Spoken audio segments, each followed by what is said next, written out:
All right, today we're going to talk about saving information to a text file, but this time we're not saving the contents of our rich text box to a text file. What we're actually going to save is some configuration information.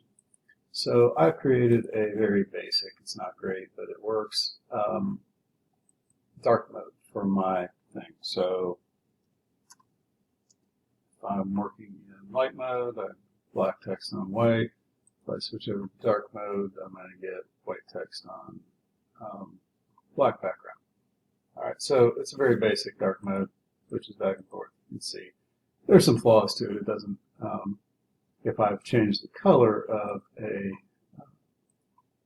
of something in my file, and I lose that when I change. But this is just really to demonstrate saving configuration.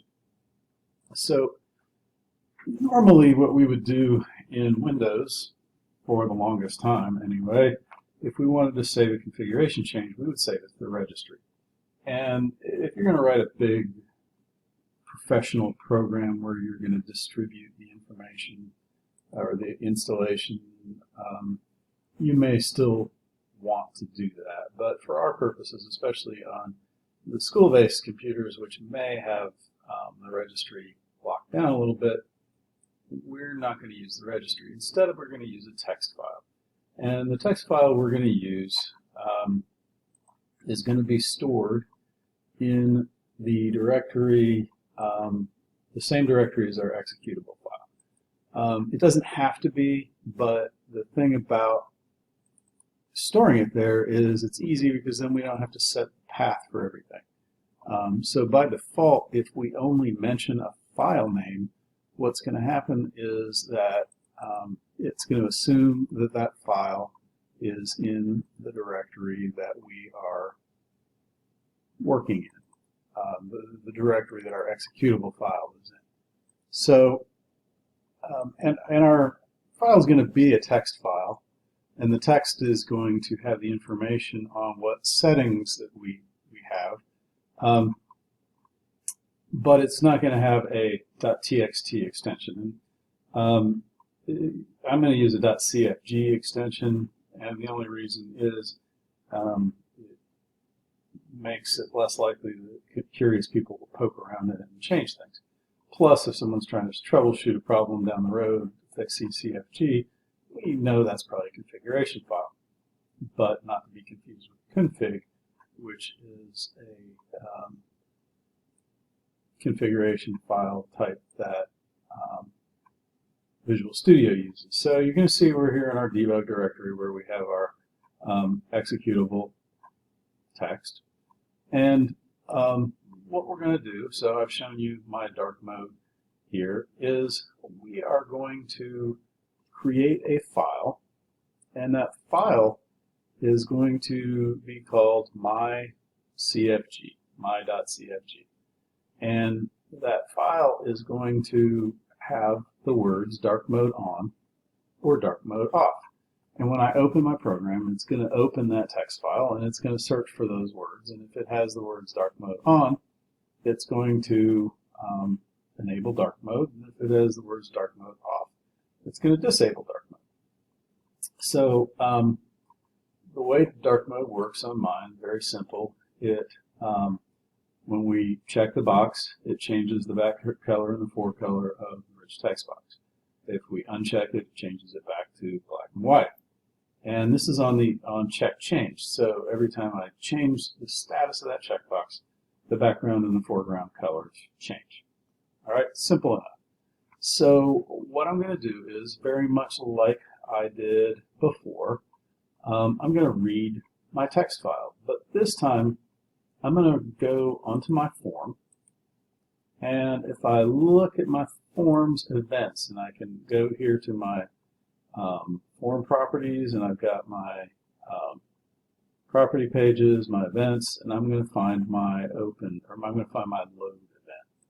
And I want to put this here because I want this to happen when my computer loads. And just like before, actually, so you don't have to sit here while I type it all in, I'm going to create a stream reader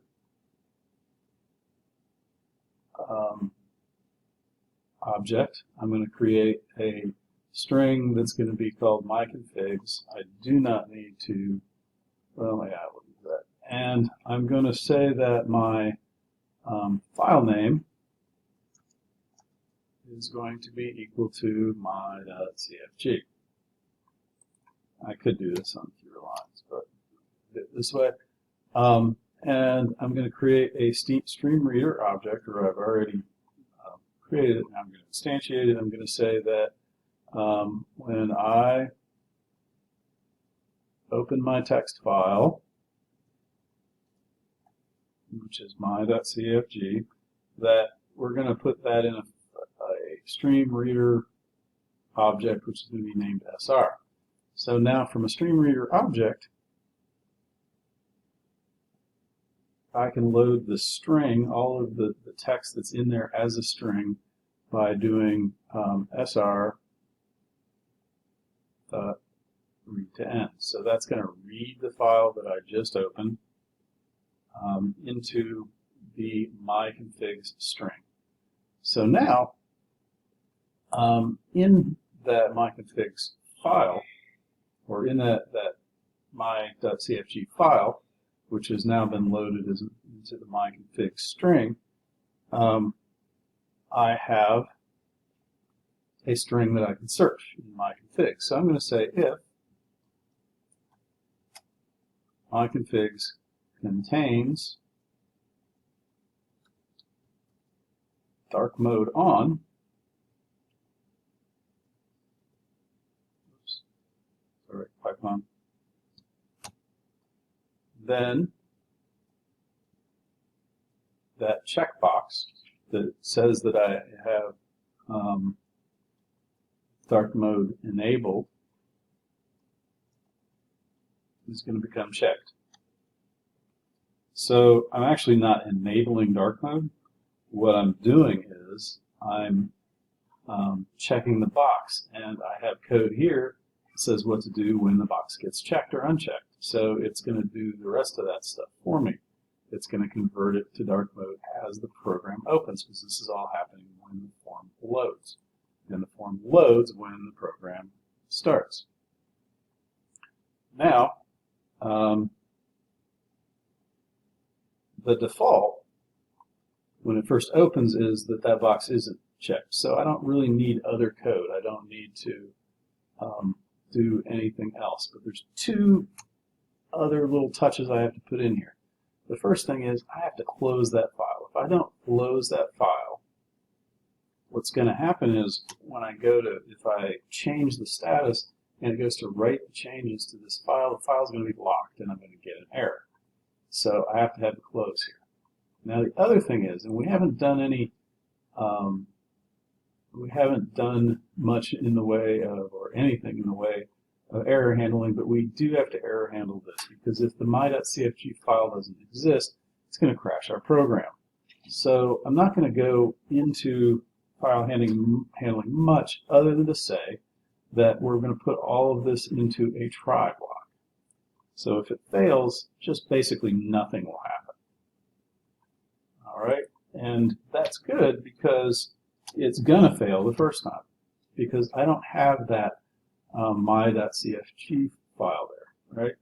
And now you'll see that I have an error here that says expected catch or finally. And what that basically means is that a try block in C# has to have either a catch or a finally. So I'm just going to say catch, and I'm going to leave it blank. Unlike Python, I don't need a pass or anything like that. I can just leave it blank. So what it's going to do is it's going to load that file if that file exists, and it's going to change me to dark mode if that file holds the words dark mode on.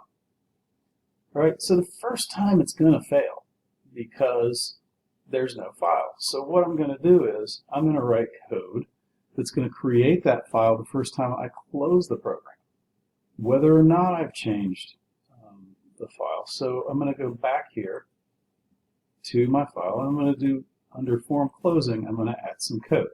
I'm going to say if ck dark mode checked equals true,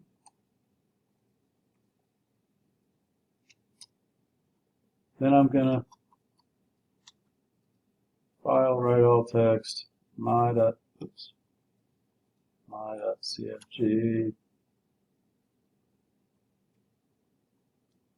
And I'm simplifying this because what I'm going to do is I'm just tell it to replace my CFG with the words dark mode on. Now, if we had more than one thing we were keeping track of, this would have to be a little more complex. We would have to write, we might have to do a little more parsing of information. But for right now, just worry about keeping track of one thing. And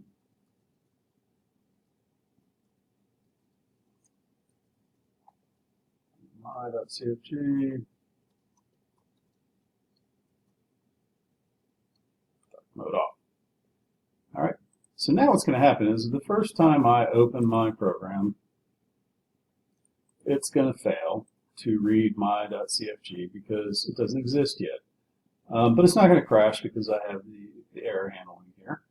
And then when I go to close the form, before the form closes, it's going to write the status of that box to my program. So the next time I open my program, my CFG will exist, and it's going to read or not read the difference. So let's go ahead and start it up and try it.